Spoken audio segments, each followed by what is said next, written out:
I thought it'd be timely for those of you out there that are thinking about selling, perhaps upgrading your home, selling an investment property, or maybe not even wanting to sell, that we might delve into that. So Jack, come and join us.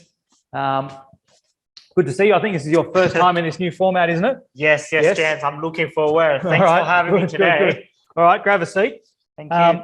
So tell us, I know you've had a lot of people coming in. You know, it's almost a rite of passage as a New Year's resolution if you are a homeowner. Should I sell? Am I going to get rich today? What should I do? Should I upgrade?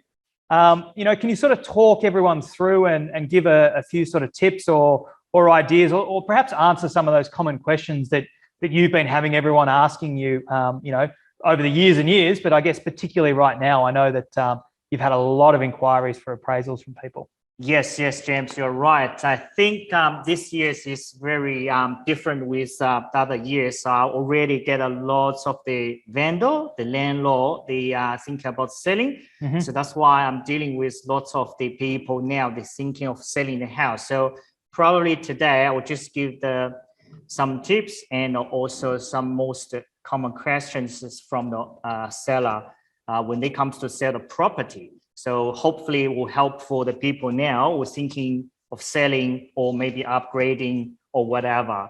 So basically I've been talking with a few seller, the landlord a few weeks ago. They almost asking the few questions. For example, they was thinking of should I selling my first property when I buying my second, or just to keep it? Yeah. Of course, if you be able to keep your first property without selling, of course, we advise you keep your first property. Some of the people, they might upgrade, they move into the good area, they move into the big house. The borrow capacity, the finance situation not allow them to keep the first property. They have to selling.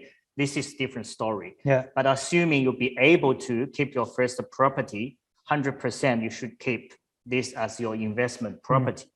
I mean, we often talk about it that you sort of got, changeover costs from, selling and buying another property. You sort of lose about 10% between the stamp duty you're paying, agent's commission, moving, cleaning, fixing up and advertising and so forth. So it can be one of those things that, if you can afford to keep it, it can be great to make that first property into an investment property.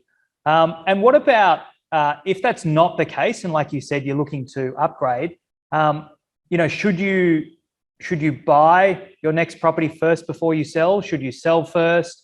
What's the thought process, or what are you advising people, particularly now? Because I guess you'll tell me it changes every time. Yes. So if you are buying a second property and you cannot afford to keep your first property at the same time, and we suggest you buying your property first, then put your property on the market for sale. Yeah. Of course, you got a lot of things needs to do, because you got to overlook the period of the selling and buying, but you need to work out the details of the settlement date, the deposit paid. I think this is probably the question we can deep talking the other times, which is great topic for the people they're looking by the second property. So I might have then got some tips for them to say how they can buy in the second one without, selling the first one, but at the same time, how they can organize better.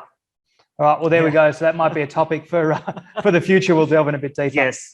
All right. What are some of the other things that the people should consider, or that they're asking you for advice about at the moment? I think for all of the listeners here, almost everyone asking the question is, should I selling through the auction or private sale? So I think everybody wants to know the answer of this one.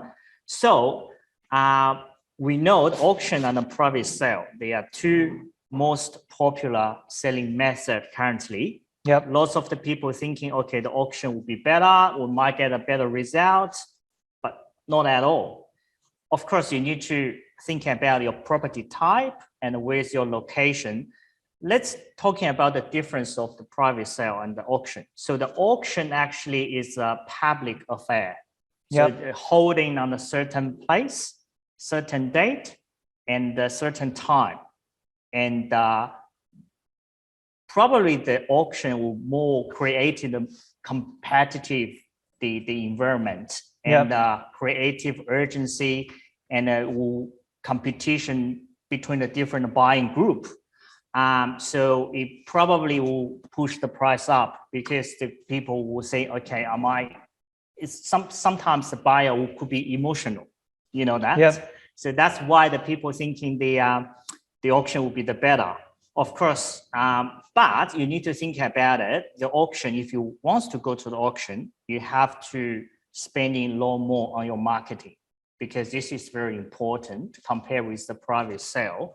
And also all your sales process and your number and the figures will release to the public because everybody knows what's your result, what's the figure. So that's what you think about it. But the good thing is the auction is no cooling off the period. Yep. And the private sale actually is more private.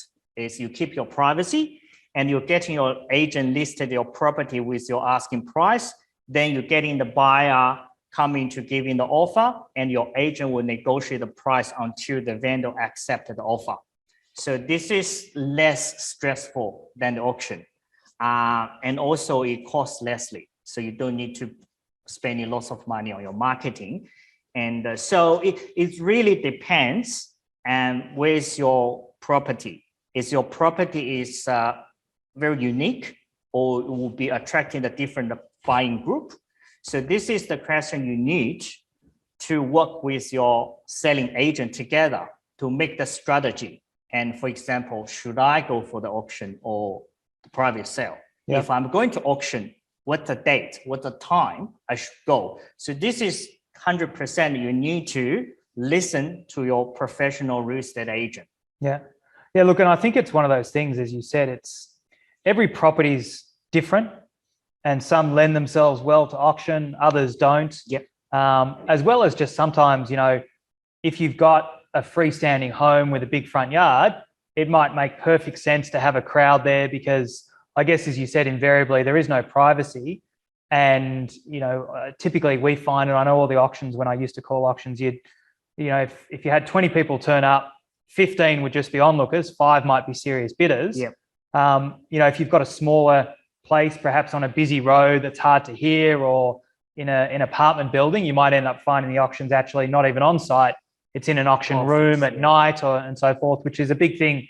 When I used to call auctions in Sydney, very rarely did we ever do them on site because everything was so tight and busy.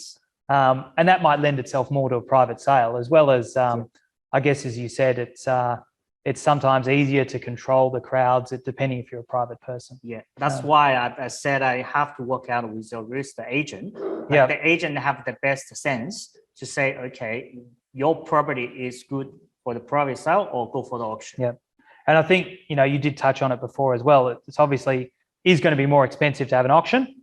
So you want to really make sure if you decide to do that, that it's going to translate into a better result and not be a flop.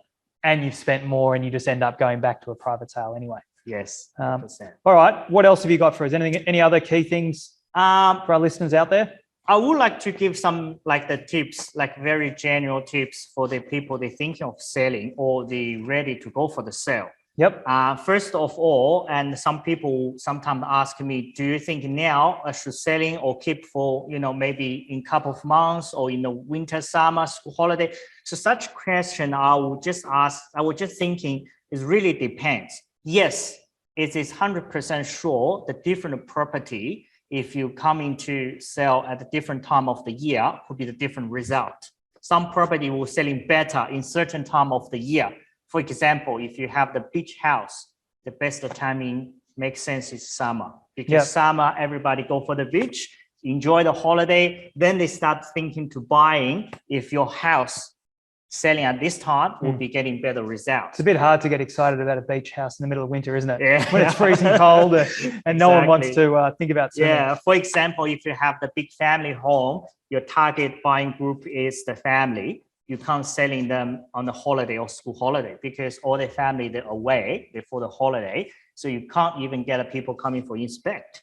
So in the middle of the school term will be the best timing for you to selling your family home because everybody is around. They can come in for the inspection. So such the things tips, like it's very, very individually depends on what type of your property. Then your real estate agent will give you the professional advice. So you should listening and then following the instruction from them. Yeah. Yeah. And I think that's why, this has been great, sort of giving people some ideas and tips and a bit of a framework, but it is very important to, work with your local expert, that knows the area, knows what's going on, because what might be right for a home over here could be the completely wrong strategy for a home here. And you've really got to listen and take that advice and make sure you sort of push through with the experts and know what they're doing. Yes, that's what I want to tell all the sellers to know, to involve the good real estate agent expert as early as possible when you decided to selling your property.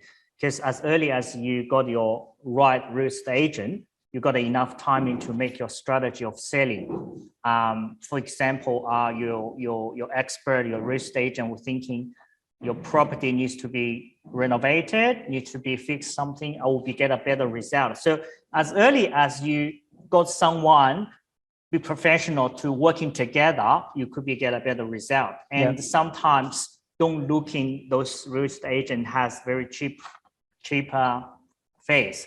We know the good agent, you pay the good price, but you will getting the best result. Same as the marketing expense. Some of the sellers said, I want to selling my property, but I don't want to spending money on the marketing. This is almost impossible because you can't selling silence. I mean, the good marketing is the best way to have the good price. If you're cutting off your marketing expense, which means you're cutting off your opportunity to selling the better price of your property. Yeah. I mean, I think, like you said, you can't sell silence. We can't market. You can't sell the best kept secret. It might be a great deal, but if people don't know about it, ultimately you've got to get through. And I think that's important as well for everyone out there thinking about it. It's obviously, it can be a stressful time, and between marketing fees and agent fees, it can be a big expense, but you've got to look for that value. And I guess what you're saying is that the good agents typically will charge more because they know the value they'll deliver. And, perhaps whilst you might still get a good result, if you do choose and opt to go for someone with lower and cheaper fees, typically they may be more, in need of the business and pushing through and be looking just to get a quick sale to get that money ticking over for themselves, rather than really delivering that value for you. I mean, it also sort of goes back to what you said about engaging with a good expert, because, I mean, I know, I worked on a listing for, I think it was 4 years for someone. I know you've been working with some of your clients for years and years, as you said, sort of giving them advice. Okay, look, do this, this is what's happening out there. Let's wait. And really, looking to deliver the best result for our vendors, rather than just thinking about, let's get it in, list it quick, a cheap price, turn it over, collect the commission next. That's not doing the best for people. And that's what you want to sort of partner with someone that you feel good about and is actually looking to deliver that value for you. Yes, 100% right. Yes, that's why most important, find your good expert and don't try to save the money on your real estate agent because they will deliver the good value on you. If you're saving like $1,000 on your marketing, you might lose the $100,000 of the result. Yeah. Okay, good. All right. Anything else for our listeners there, or do you think you've covered off most of the key points? I think it still have a lots of the question that I've been getting from the seller, but I think because of the timing, I think the other times maybe we can dig more deep for this topic of more tips for the sellers there, and then we can talk about that again. Okay, good. So look, hopefully that gave a good overview to everyone. If you do have more specific questions, feel free to drop them in the comments and we'll get back to you. Or of course, you can reach out direct to Jack and he can help you.